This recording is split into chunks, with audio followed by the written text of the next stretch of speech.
ضمانت جان اس قلم مرحا راجپوت قسط نمبر 75۔ تو یہ میڈم اتنی بڑی طوائف نکلی۔ حسینہ اس کے ویڈیوز اور پکچر زوم کر کر کے دیکھ رہی تھی، جس میں جانا گانا بجانا کر رہی تھی کہ ذریعہ اس بارے میں جانتا ہے۔ وہ خود سے سوال کرنے لگی۔ اس نے جانا کی گاگڑی والی پک نکال رکھی تھی، جس میں وہ گھنگرو پہنے دونوں ہاتھوں سے چہرہ ڈھانپے ہوئے تھی، بس اس کی آنکھیں ہی دکھائی دے رہی تھی۔ نہیں، اگر ذریعہ کو پتہ ہوتا تو وہ کبھی ایسی لڑکی کو قبول نہ کرتا۔ اس کا مطلب وہ بھی اس مکار لڑکی کی حقیقت سے باخبر ہے۔ ایک سوچ پر دوسری سوچ حاوی ہو رہی تھی۔ اس کے ہاتھ ایک ایسا ثبوت لگا تھا کہ وہ منٹ میں جانا کو برباد کر سکتی تھی۔ تو کیوں نہ ایسا کیا جائے؟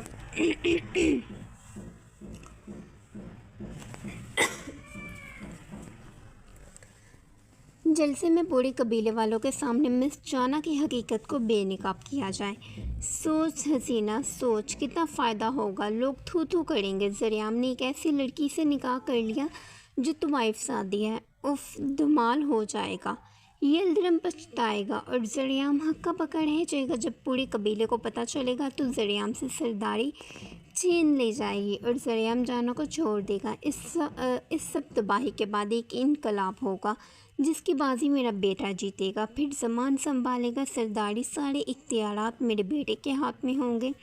کہانی ایک بار پھر سے بننے لگی تھی۔ وہ خوابوں کی سیج سے جا چکی تھی۔ اب دیکھنا یہ تھا کہ کیا اس بار اس کا پلان کام کرے گا یا نہیں۔ علیہ، اگر زیادہ طبیعت خراب ہے تو میں ڈاکٹر کو حویلی بلا لوں؟ وہ واش روم سے باہر نکلی تو وحاش نے اسے سنبھالتے ہوئے پوچھا۔ نہیں وحاش، پھر سب کو معلوم ہو جائے گا۔ علیہ نہیں چاہتی تھی کہ اتنی جلدی سب کو پتہ چلے اور اس کے لیے مشکلات کے پہاڑ کھڑے ہو جائیں۔ یہ خوشی کی بات ہے علیہ۔ وحاش نے گرم جوشی سے اس کے دونوں ہاتھ تھام لیے، مگر علیہ کشمکش کا شکار تھی۔ لیکن میں کنفرم نہیں ہوں۔ جو الفاظ اسے ستا رہے تھے وہ علیہ نے کہہ دیے۔ وحاش بغض اس کا چہرہ دیکھ رہا تھا۔ تو پھر ڈاکٹر کے پاس چلتے ہیں، سب ڈاؤٹس کلیئر ہو جائیں گے۔ وحاش نے اس کا گال تھپکا اور بے جان لمس اس کے ہاتھ کی ہتھیلی پر چھوڑتا چلا گیا۔ دروازے پر کھڑا ایک وجود پتھر کا ہو گیا، بے حس و حرکت، جیسے جسم میں جان باقی نہ رہی ہو۔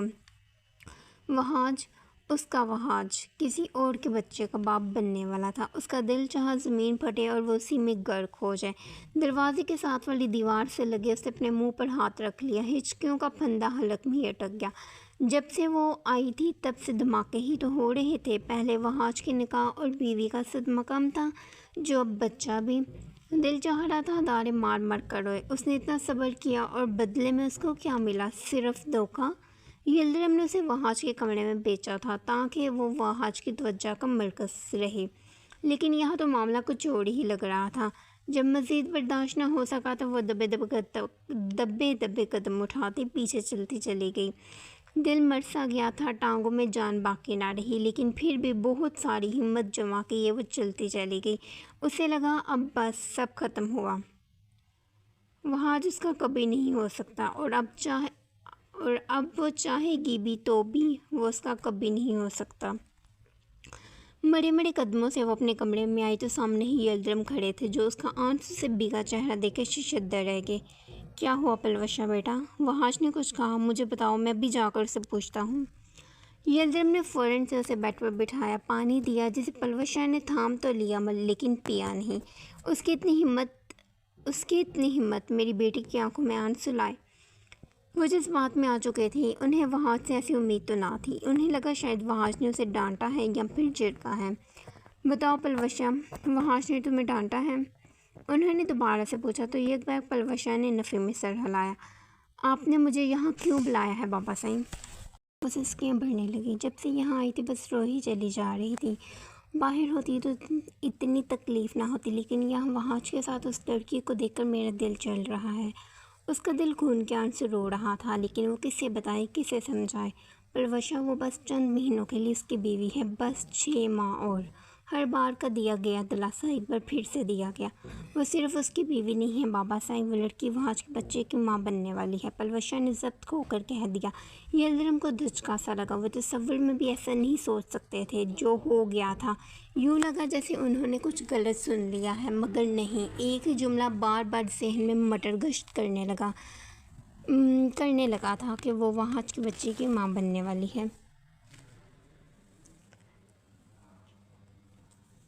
چلو علیہ ہمت کرو، ہم ڈاکٹر کے پاس چلیں۔ وہاں نے اسے بازو سے پکڑے اٹھایا، پھر بیڈ پر پڑا اس کا دوپٹہ اٹھایا اور اچھے سے اس پر اوڑھ دیا۔ وہاں آج کسی کو پتہ نہیں چلنا چاہیے کہ ہم کیوں ڈاکٹر کے پاس جا رہے ہیں۔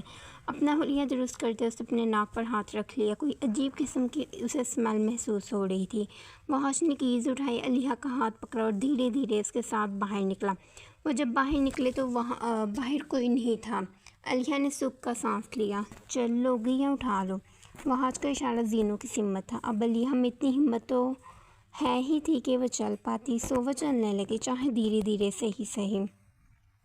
علیہ آہستہ چلو۔ زینو کا راستہ انہوں نے بہت دھیرے سے طے کیا تھا، ورنہ وہاج کا بس نہ چلتا۔ وہ بغیر ملازموں کا لحاظ کیے اسے اٹھا کر گاڑی تک لے جاتا۔ آپ کیوں اتنے سلو چل رہے ہیں؟ ٹھیک ہوں میں، ٹھیک طریقے سے چلیں۔ اپنا ہاتھ چھڑوائے وہ تیز تیز چلنے لگی تو وہاج پریشان سا اس کے پیچھے بھاگا۔ سنبھل کر علیہ، گر مت جانا۔ اس کے قریب پہنچتے وہاج نے فوراً سے اسے اپنے حصار میں لیا۔ اتنی فکر نہ کیا کرے میری۔ علیہ نے گردن اٹھائے، اس کی آنکھوں میں جھانکا تو وہاج بے ساختہ ہی مسکرا دیا۔ اسے ویسے بھی آج ٹوٹ کر علیہ پر پیار آ رہا تھا۔ خوشی ہی ایسی تھی، وہ کرتا بھی تو کیا کرتا۔ کیوں نہ کروں، اکلوتی بیوی ہو تم میری۔ اسے اپنے حصار میں لیے وہ ہال سے گزر گئی۔ ابھی وہ اینٹرنس پار کرنے ہی والے تھے کہ کسی کی کڑک آواز پر ان دونوں کے قدم ایک ساتھ تھم گئے۔ وہیں پر رک جاؤ۔ یہ بھاری روبدار آواز یلدرم چودھری کی تھی، جو جلال کی صورت اختیار کر گئے تھے۔ کہیں نہیں جاؤ گے تم دونوں۔ وہ دونوں ایک ساتھ پلٹے اور یلدرم کو دیکھے دھک رہ گئے، جو جوالا مکھی بن گئے تھے۔ ان کی آنکھیں سرخ انگارہ ہو گئی۔ بابا صاحب ہمیں جانا ہے، وہاں دانت پیستے ہوئے بولا۔ پتہ نہیں کیوں انہیں ہر بار کیوں روکا جا رہا تھا۔ کہاں جانا ہے؟ سوال ہوا۔ علیہ نے وہاج کا ہاتھ دبا دیا، جیسے کہنا چاہ رہی ہو کچھ مت بتانا۔ کچھ کام ہے، وہاج بولا۔ بھی تو بس اتنا سا، جس پر یلدرم کو تپ چڑھ گئی۔ یلدرم سے یکدم سے غصہ حاوی ہوا تو ان کا ہاتھ واز پر اٹھا، جو فرش سے ٹکراتا ہوا چکنا چور ہو گیا۔ ایک دل خراش آواز سارے میں گونجی تو اچانک سے سب اپنے اپنے کمروں سے نکلتے ہال میں اکٹھے ہونے لگے۔ تقریباً اس وقت سب ہی حویلی میں موجود تھے۔ صاف صاف بولو، ہسپتال جانا ہے؟ وہ چنگاڑے تو ان دونوں نے بیک وقت ایک دوسرے کی طرف دیکھا۔ انہیں کیسے پتا کہ وہ ہسپتال جا رہے ہیں؟ آپ کو کس نے کہا؟ وہاج نے بھنجکا کر انہیں دیکھا۔ اس ساری صورتحال میں پلوشا اپنے کمرے سے نہیں نکلی تھی۔ تم کانٹریکٹ میرج کے اصول توڑ چکے ہو وہاج، وہ بولے تو وہاج نے الجھ کر انہیں دیکھا۔ کیا کہنا چاہتے ہیں آپ بابا صاحب؟ بالآخر اس نے پوچھ ہی لیا، کیونکہ ان کے تاثرات ایسے تھے جیسے کچا ہی چبا جائیں گے۔ تمہاری بیوی پیٹ سے ہے؟ یلدرم نے بم پھوڑ دیا۔ سب کے سب چل رہ گئے۔ علیہ نے مضبوطی سے وہاج کا ہاتھ تھام لیا۔ وہ یہ سوچنے سمجھنے سے قاصر تھے کہ بابا صاحب کو کیسے پتہ چلا۔ یہ بات تو بھی ان کے درمیان تھی، پھر اچانک سے سب پر عیاں کیسے ہو گئی۔ حسینہ تو صدمے میں جا پہنچی تھی۔ نوال بیگم اور جانا اور انوشے خوش تھیں۔ جانا کا بس نہ چلتا، وہ علیہ کے گلے جا رکھتی، اور باقی سب کے چہرے سپاٹ تھے۔ نکاح سے پہلے ایک کانٹریکٹ ہوا تھا، اگر تمہیں یاد ہو تو اس میں صاف صاف لکھا تھا کہ تم اس لڑکی سے کوئی تعلق قائم نہیں کرو گے۔ وہ لفظوں کو چبا چبا کر ادا کر رہی تھی اور وہاج کو فرق تک نہیں پڑ رہا تھا۔ اسے اب علیہ کے ساتھ کے علاوہ کسی اور چیز سے فرق نہیں پڑتا تھا، مگر علیہ اسی چیز سے ہی تو ڈر رہی تھی۔ اس رشتے کو کاغذی رشتہ کہنا بند کر دے بابا صاحب، چاہے یہ نکاح جن بھی حالات میں ہوا، لیکن اب یہ صرف میری بیوی نہیں بلکہ میرے بچے کی ماں بھی بننے والی ہے، اور اس کے علاوہ میں اور کچھ نہیں جانتا۔ اس نے بات کو ختمی شکل دینی چاہیے۔ یہ بچہ حویلی کا وارث نہیں ہو سکتا۔ یلدرم کسی صورت اس بچے کو قبول نہیں کرنے والے تھے، اور نہ ہی اس لڑکی کو۔ یہی بچہ حویلی کا وارث ہوگا۔ وہاج اٹل تھا، اس کے ہوتے ہوئے یلدرم کچھ نہیں کر سکتے تھے۔ اب جو بھی بات ہوگی آ کر ہوگی، ہمیں جانا ہے۔ اس نے علیہ کا ہاتھ تھاما اور چل پڑا۔ اس دوران علیہ خود کو مجرم سا محسوس کر رہی تھی۔ ایک طرف وہاج کی محبت تھی تو دوسری طرف یلدرم کی نفرت۔ رک جاؤ ڈاکٹر خود گھر آئے گی۔ یلدرم کی آواز دور دور تک گونجی۔ وہاج کے قدم نہ رکے، لیکن علیہ اپنی جگہ تھم گئی۔ کیا ہوا علیہ؟ وہ رکی تو وہاج کو بھی رکنا پڑا۔ وہاج مجھ سے نہیں جایا جائے گا، ایسا کرتے ہیں ڈاکٹر کو یہاں بلا لیتے ہیں، اور ویسے بھی ان سب کو تو پتہ لگ ہی گیا ہے۔ علیہ چاہتی تھی اب رپورٹ سب کے سامنے آئے۔ تم شور ہو لیہا؟ وحاش نے اس کی آنکھوں میں دیکھ کے استفسار کیا تو فوراً سے لیہا نے اس بات میں سر ہلایا۔ پتہ نہیں کیوں اسے اب ایسا محسوس ہونے لگا تھا جیسے اس کی طبیعت سنبھل گئی ہے، کوئی مسئلہ ہی نہیں ہے۔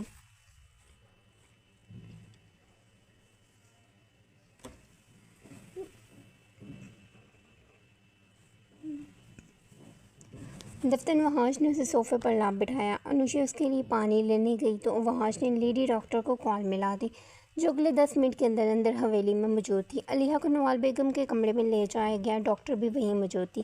سب کے سب باہر تھے سوائے وحاش کے، جو علیحہ کے پاس سے ہٹنے کا نام نہیں لے رہا تھا۔ اب چیک اپ شروع کریں ڈاکٹر، وہ جم کر اس کے پاس کھڑا تھا۔ مسٹر وحاش، آپ باہر جائیں گے تو ہی میں آپ کی وائف کا ٹیسٹ کر سکوں گی۔ ڈاکٹر نے اسے باخبر باہر جانے کو کہا، جو ہل تک نہیں رہا تھا۔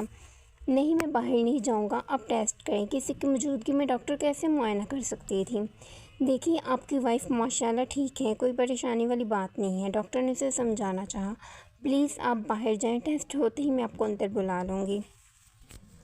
علیحہ نے اسے آنکھوں ہی آنکھوں میں مطمئن کیا، ورنہ وہ تو دیوار سے ٹیک لگائے کھڑا تھا۔ ڈاکٹر اس کی موجودگی میں چیک اپ نہیں کر رہی تھی، جسے دیکھے وحاش ایک نظر علیحہ پر ڈالے اس کے پاس آیا۔ اگر میری ضرورت ہوئی تو مجھے بلا لینا، میں فوراً آ جاؤں گا۔ وحاش نے اس کا ماتھا چوما۔ علیحہ نے اسوات میں سر ہلایا اور باہر نکل گیا۔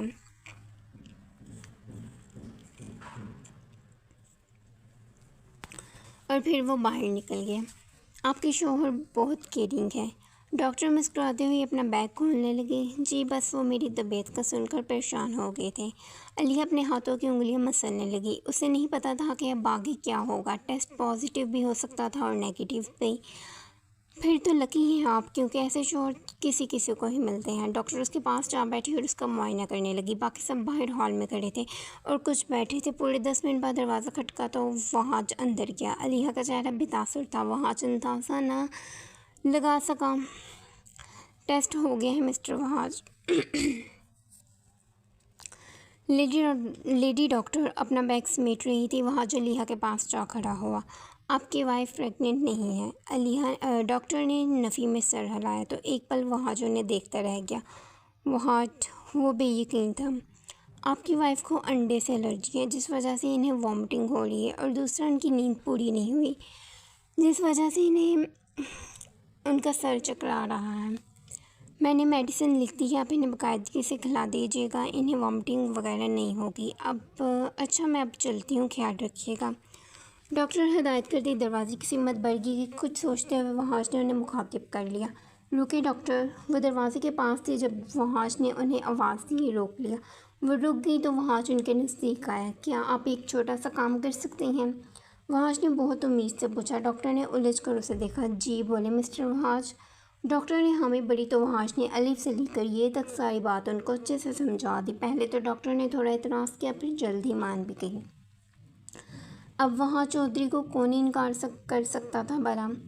ڈاکٹر باہر آگے سب ان کی آمد کے ہی منتظر تھے۔ یلدرم ان کے سامنے جا کھڑے ہوئے۔ مبارک ہو مسٹر یلدرم، آپ کی بہو امید سے ہے۔ ڈاکٹر نے مسکرا کر مبارکباد دی تو یلدرم کو سانپ سوکھ گیا۔ انہوں نے کتنی دعائیں کی تھی کہ ٹیسٹ نیگیٹو ہو جائے، لیکن اب یہ کیا سننے کو مل رہا تھا؟ انہیں بہت زیادہ آرام کی ضرورت ہے۔ امید ہے آپ سب ان کا خیال رکھیں گے۔ لیڈی ڈاکٹر نے ایک نظر پلٹ کر وحاش کو دیکھا، جو دروازے پر کھڑا تھا، پھر وہ چلی گئیں۔ ان کا کام ہو چکا تھا۔ اب میں دیکھتا ہوں کہ آپ کس طرح علیحہ کو مجھ سے دور کریں گے۔ وہ اس حویلی کے بچے کو جنم دینے والی ہے۔ اب اس حالت میں تو آپ اسے حویلی سے اور میری زندگی سے نہیں نکال سکتے۔ وہ من ہی من میں سوچ رہا تھا کہ کسی آندھی طوفان کی طرح یلدرم اس کے سامنے جا کھڑے ہوئے، آنکھوں میں آنکھیں ڈالے۔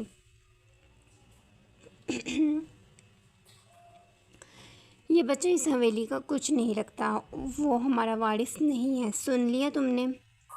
انہوں نے انگلی دکھائی وحاش کو وارن کیا۔ پھر وہ لمبے لمبے ڈرگ بھرتے وہاں سے چلے گئے۔ جب وہ بہت زیادہ غصے میں ہوتے تھے تو یہی حرکت کرتے تھے۔ نوال اور نوشا اور جانا اندر علیحہ کے پاس چلی گئی۔ باقی سب بھی ہال سے جانے لگے، مگر حسینہ اس کے قدم زمین سے چپک گئے۔ اتنی پلاننگ کرنے کے باوجود بھی وہ علیحہ کا کچھ نہیں بگاڑ سکی تھی، بلکہ الٹا وہ بازی لے گئی تھی۔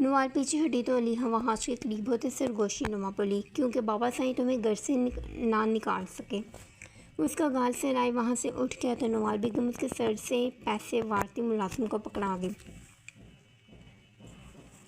تم کیوں اداس ہو رہے ہو؟ میں نے تمہیں بتایا تھا نا کہ وہ لڑکی علیحہ نہیں ہے، تو سچ میں وہ نہیں ہے۔ ذریعہ خاموش بیٹھا تھا، اب جانا کو اس کی خاموشی بھی ہضم نہیں ہو رہی تھی۔ اگر وہ علیحہ نہیں ہے تو کون ہے؟ وہ اسے بتا کیوں نہیں دیتی؟ میں نے تمہیں پہلے بھی کہا تھا کہ اس کا جواب تمہیں خود تراشنا ہوگا۔ وہ شان نے چکا کے، مجھے کیسے ملے گا؟ تمہیں مل جائے گا، جواب تمہارے آس پاس ہی ہے۔ وہ کہتے ہیں اس کے پاس سے اٹھ کے پہلے وہ علیحہ کے پاس کے بیڈ پر اس کے پاس بیٹھے، اس کا حال چال پوچھا، پھر وہ کچن میں آ گئی علیحہ کے لیے فروٹ کاٹنے کے لیے۔ وہ بہت کم کچن میں آتی تھی، اسے کچن کے کام پسند نہیں تھے، لیکن اپنی بہن کے لیے وہ اتنا تو کر ہی سکتی تھی، تھوڑے سے فروٹس کاٹ ہی سکتی تھی۔ سو وہ ملازمہ کی موجودگی کو نظر انداز کیے فریج سے فریش فروٹس نکالنے لگی۔ فروٹس پلیٹ میں لیے وہ شیلف تک آئی، اسے پانی سے کچھ خاص قسم کی الرجی تھی، جس کی وجہ سے اس نے کام کرتی ملازمہ کو فروٹس دھونے کا کہا۔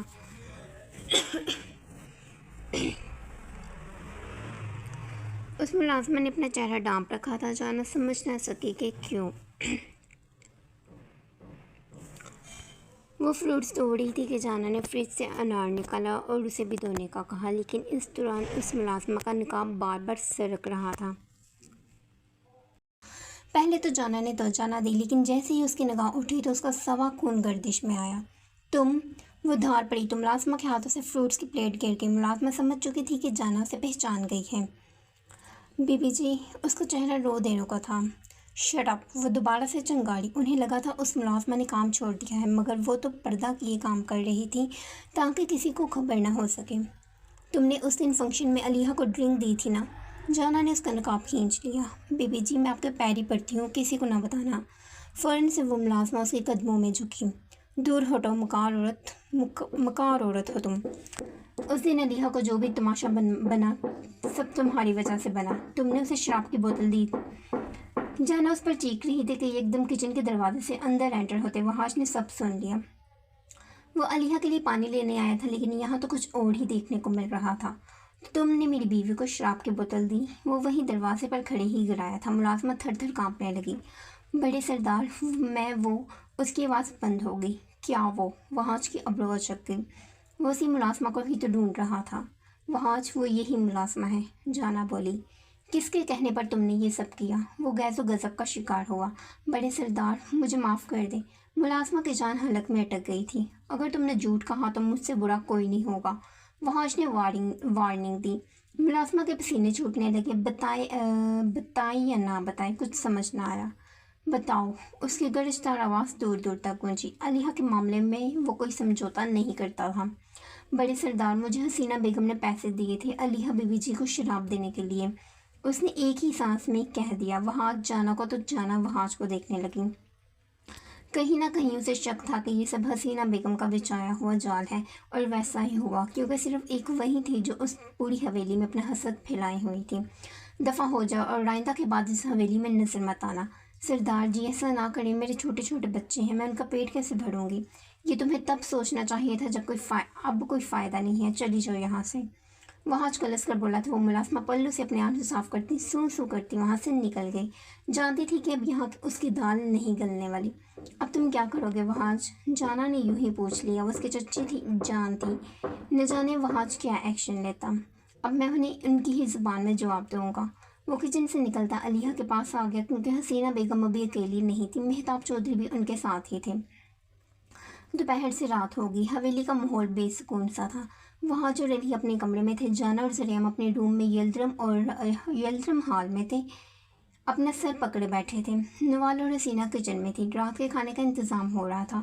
پلوشاں رو رو کر آپس سے بات کر رہی تھی۔ فی الحال تو حویلی میں سناٹا تھا، لیکن جلد ہی اس سناٹے کو چیر کر آنے والا طوفان تباہی مچانے والا تھا، جس کا جانا ریشم کو شدت سے انتظار تھا۔ کسی ایک کو برباد کرنے کا منصوبہ وہ بنا چکی تھی۔ ابھی اسے حویلی میں آئے 2 ہی دن ہوئے تھے، لیکن تیسرے دن ہی وہ طوفان لے آئی تھی۔ اس نے حویلی کے باپ کو بلا لیا تھا، جسے آج تک کوئی نہیں جانتا تھا، لیکن اس کی شخصیت ایسی تھی کہ کھڑا کھڑا پتا تو کیا بندہ تک کام جائے۔ اس کی پہچان بندوق تھی، جو ہر وقت اس کے ہاتھ میں رہتی تھی۔ کہا جاتا تھا کہ وہ منہ سے بات نہیں کرتا بلکہ اپنی بندوق سے بات کرتا تھا۔ ایک دنیا تھی جو اس کے نام سے ڈرتی تھی۔ وہ جہاں جاتا تھا اپنا قہر برپا کر دیتا، اور آج تک اس کے قہر سے کوئی نہیں بچ پایا تھا۔ پھر لال حویلی کیسے بچ جاتی؟ وہ طوفان تھا، چلتا پھرتا طوفان، اور یہ طوفان آ چکا تھا۔ کھڑکیاں دروازے بجنے لگے تھے، ہوائیں تیز ہو گئی۔ وہ حویلی کو عبور کرتا اندر آئے تو پہلی گولی واچ مین کے سینے میں گئی۔ اونچی حویلی کو گردن اٹھا کر دیکھے اسے طیش آیا تھا۔ وہ بڑے بڑے قدم اٹھائے، جہاں جہاں سے گزر رہا تھا وہاں وہاں کی مٹی اڑنے لگی تھی۔